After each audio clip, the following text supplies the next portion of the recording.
Hey guys, Somebody's Gone here. Today we're going to talk about and go through every single win during the console FNCS Grand Finals from NA East. We're going to try and pinpoint the place and time and see if we can determine when and how these teams won. Break it down, kind of give you an overview of what these teams did in order to win the game. Try and easily explain it so you guys can use it yourself. Without further ado, we'll go through all 6 games. Let's get to it. Okay, so game 1 is Oni Llama and Enjoy Kumar, or River 6 or Riv 6R. Don't know exactly what his name is. Either way, this game is really a solo clutch by Oni or Ani Llama. What happens here is he goes out of the storm, makes a nice play, one pumps Astonish, but this isn't the moment that wins him the game. The moment's going to be this refresh that comes up right about here, where he's able to one pump a guy and then get 3 more floppers. If he doesn't get this kill right here, obviously the game ends, but not only does he get to continue the game, he's given 3 floppers, which allows him to extend his play out into the storm. There is way too much in between him and the zone in order to move forward, and then he goes ahead, gets a nice 3-piece, quickly wraps up those 3 kills. And now it's going to be a 1v1 v2. And we'll watch this play out. Oni Llama plays this pretty well, but honestly the other team misplays this. You'll see he goes out into Storm to make a play, kind of try and go get a position to fight these guys, and he does wind up getting height. And his aggressiveness is what's going to help him win this game. But this other team gets too aggressive when they should be sticking together, especially when they don't know where the player is. So you'll see one player in zone and this other one is down below. He's not even going to be able to affect the play here. And essentially it's a one-on-one. The other guy's going to die to the zone. So now it's a one-on-one, easy height take. Oni Llama wins it. So what wins him that game is getting that refresh, getting that kill in zone, grabbing the floppers, and then being aggressive enough to make a height play at the end of the game, as well as a slight misplay by the other team. But let's give credit to Llama. Good game there. Let's check out game 2. The key to victory for Livid Sticks and Who Fishy Cares in game 2 is going to be a refresh in 5th zone, which then allows them to have full materials going into the first moving. From this point on, they're going to hold high ground through 6th, 7th, and most of 8th. Then in 9th, they have to make a play because their material economy falls apart. They don't have any materials. They're split because they're being pressured from an RPG. But both of them at this point in the game to have 150 materials already on high ground is huge. So we see them grappling the materials from an elim that Livid Sticks gets out of the air. He will go get a refresh, and now they're both chilling with tons of fish. 4 floppers, 1 slurp fish on Who Fishy Cares, 6 minis and 4 floppers on Livid Sticks. So it gives them flexibility to play in the zone, to do things differently. And 6 is going to pull all the way to the opposite side. So they're holding height on the wrong side of zone.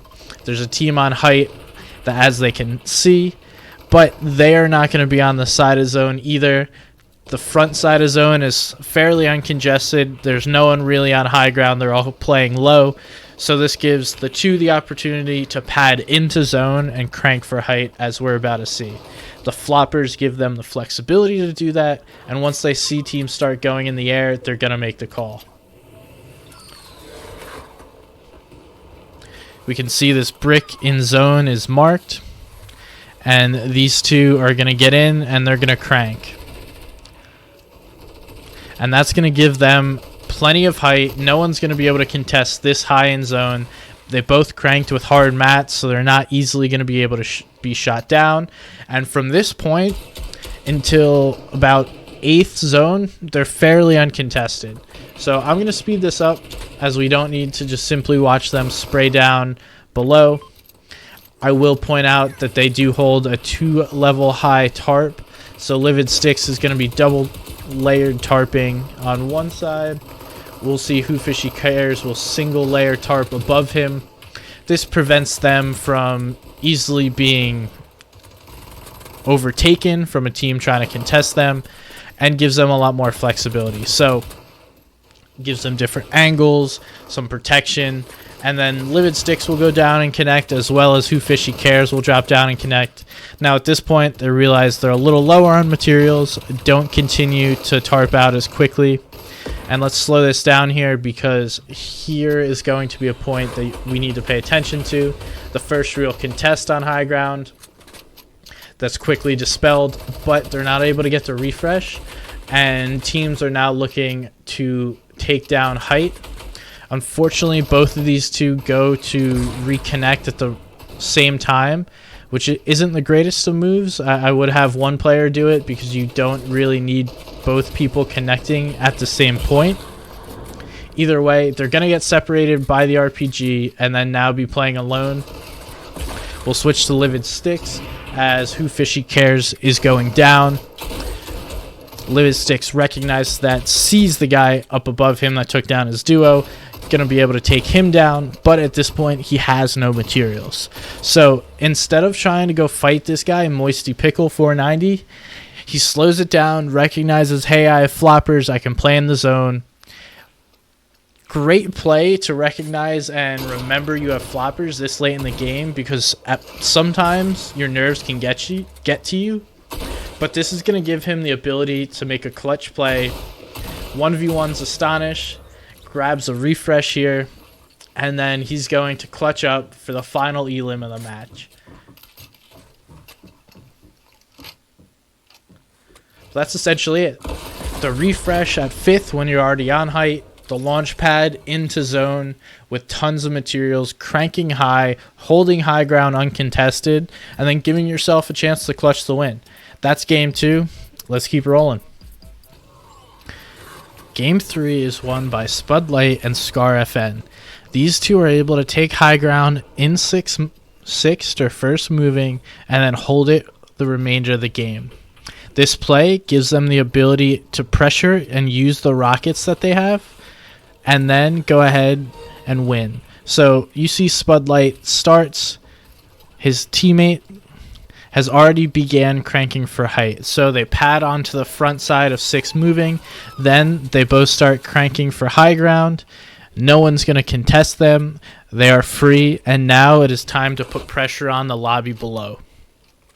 This play, along with the massive amount of rockets these two have, is going to give them the ability to win this game, and also where they focus the pressure.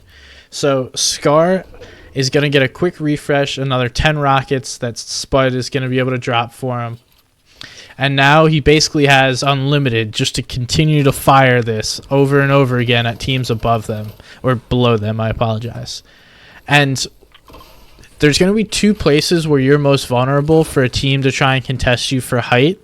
One is going to be the front side of the zone, so a team that pushes ahead of zone, trying to move ahead quickly and then cranks up for height because they're already in zone. The other is going to be behind you on the backside, watching out for a flopper play or someone trying to sneak behind. Other than that, you can keep everyone in front of you and just continue to pressure. So what these two do, or what Scar is doing here, is pressuring the front side, wasting their materials so they can't really make a height play. These two barely spend any materials while on height here, and it's a good thing that they don't have to because of that pressure. The material count on both of them isn't great, but they are able to pressure everyone enough that's on second height or even close to them to push them down and cause them to fight low ground chaos. So we'll watch them close out this game here, but essentially what's going to win them this game is the high ground take, and then the focused pressure on people that are going to be able to contest you. So just simply being able to put pressure on a team that might be able to take height, and then also the teams that might be able to take height, simply wasting their materials with an RPG over and over and over again, so that these teams are left useless come the end of the game. Now we see it's just a simple 2-on-1, and unless this is poorly played, these two can easily win the game. As much as Cody may want to, he's getting constantly pressured, which is the way to go. Spud's going to be able to hit him real quick while he's focused somewhere else, and that's game 3. Let's get on to game 4. Game 4 was won by Bizik and Apostle, and the key to their victory here is almost simply their individual skill. But at the same time, it's their ability to play separately and then continue to come back together to help one another. So right now, they're completely split, and Bizik is using the grappler, or Bizik is lagging behind because he's very low on materials, just barely gets in zone here, and then is playing low ground. His teammate, Apostle's playing above him, then going to go contest height. Not exactly going to work, and then look to get back together with his teammate. So again, they come back together at the right times here. If someone else forced them to make plays or forced them to fight, this may have not worked as well. But you see them once again here, playing split, tarping separately. Bizik is making a play onto this Chronic guy, but then Apostles quickly comes in, helps this. So separate, but come back together. Separate, but come back together. And I think that's the key to their victory here. Obviously, the skill these two display is ultimately the reason, but their ability to be comfortable playing low ground and mid ground while being separated, but then continuing to look and focus the other person and support them when needed is the key to their victory. 2 more left. Let's check out game 5 and 6. Game 5 is kind of a tough one. Z Fisher and his partner Kirby Season are going to be able to win this game, but this moment right here, when Z Fisher just walks into a free refresh, is going to be what wins him the game. He gets separated from his opponent, or from his teammate, which then winds up costing his teammate as he dies to Storm while fighting to get to a pad. Z Fisher was down to about 40 materials, or less, maybe 30. Then, while tarping in, a random downed opponent falls into his tarp. This gives him 100 plus more materials, more heals, and the ability to actually win this game. Now, really all we're going to see here from Fisher is safe play, so I'm just going to speed this up. Sorry if anyone gets sick from him moving back and forth here, but he's not really going to play aggressive at all. He's going to sit mid-ground, go ahead, play this fairly safely. Actually, not fairly. He's going to play this very safely, just relaxing, sitting in zone, or not in zone, sitting in the safe area, moving on the front side of zone, giving him the ability to limit the players and the areas where he can be contested from, and basically just full tarp or ramp tunnel into the next few zones. And again, what we're going to see is he's going to go ahead, tarp into this zone. Then the next 2 zones are basically going to move back and forth. So once he builds this tunnel here, he's going to have the ability just to walk through to the next zone from his old tarps. He's not going to have to spend any more materials. And once again, he's going to walk right into another free refresh. So you'll see what I'm talking about here. Boom, free refresh, more materials. I think it's just about 100 or so metal, but nonetheless, that's going to be critical. Takes a fight here that he shouldn't. Then he's going to walk into, once again, another free refresh. You know, you hate to say that luck is the key to this person's success, but time and time again in this game, he gets a free refresh without getting punished for it. So, boom, gets more mats there, doesn't have to fight anyone, gets pressured a little bit, which is somewhat of a problem, but it's really not that big a deal. We'll go ahead and watch the rest of this play out because Fisher does clutch up a little bit here, but the two kids on high ground ultimately wind up falling. The one kid is left at like 10 HP, and then is an easy clutch. But boom, kills dragon, moves. One kid falls to fall damage, or dies to fall damage. The other guy takes almost all his health down to fall damage, and Fisher is able to clean that up. So well played for him, given that you got to do and you got to work with what you can. But quite a bit of luck was involved, getting refresh after refresh, allowing him to play a costly material-wise mid-ground. Game 6 is won by Ralcom and Bulge when they decide to pad on to the front side of 6th zone and then crank for height. From there, they're not even contested. There's one poor attempt by a solo to contest, and then a solo also with a grappler tries to make a play. But there was no duo that contested them once they take high ground here. And Bulge with 10 rockets is just going to force all the teams down below to fight one another and cause chaos, which gives this team a fairly easy victory. Now, they're just going to simply walk it out on the top of zone. Bulge is going to make sure no one takes height from behind them. And now that they do have height, it's been established. These two are simply just going to hold height, pressure teams down below. And let's go ahead and speed this up.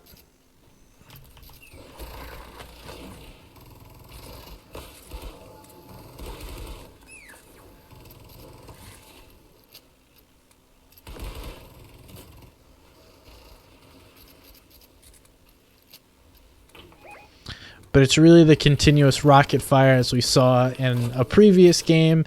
The continuous pressure on the front side and anyone's second height is going to be where you want to focus that rocket pressure. And then continually look back. Make sure no one behind you is making a play. There's the poor attempt at high ground. As it was somewhat quick, you can't really see it, but there's not much to it. He gets maybe a layer below these guys, gets pressured very quickly, and this then decides to no longer try and take height. From the rest of this, zone goes back. They barely have to use any materials, which is really good for this team, and could also be another cause for their victory, as they didn't need to use materials. If we look at both of them, 13 mats at this point between the two. If they had to continue to tarp out above, they would have ran out of materials and needed a refresh, so they couldn't have held height like this. And then they're just going to let the chaos go on above them. Here's the height take by the kid with grappler. It splits the two, makes one of them fairly weak. Again, not the end of the world. They're still able to play together, ultimately getting more rockets. Then just going to pressure. It's a 2v1 down below, and Bulge is going to clean it up. So, high ground, front edge of moving zone or 6th zone, then hold height, and clutch up at the end with that shotgun RPG combo. These guys did it. And, you know, that's all 6 games at NA East FNCS. Hope you guys enjoyed it. Thank you guys for watching the video. Obviously, it's not as simple as just these little moments that I'm putting out. These teams did a ton of stuff throughout the game. But the goal of this video was to try and point out at what point, what action, what play made these guys be able to win the game. Did they cause it? Did someone else cause it? Did they take control of their own game, or was it luck that just continued to fall into their lap and allowed them to win the game? So I hope you guys enjoyed the video. If you did, please go ahead, like the video down below, and then subscribe on my channel up above. It might be down below as well. Not sure. You can also follow me on Twitter, but thank you guys for watching. I'll see you next time.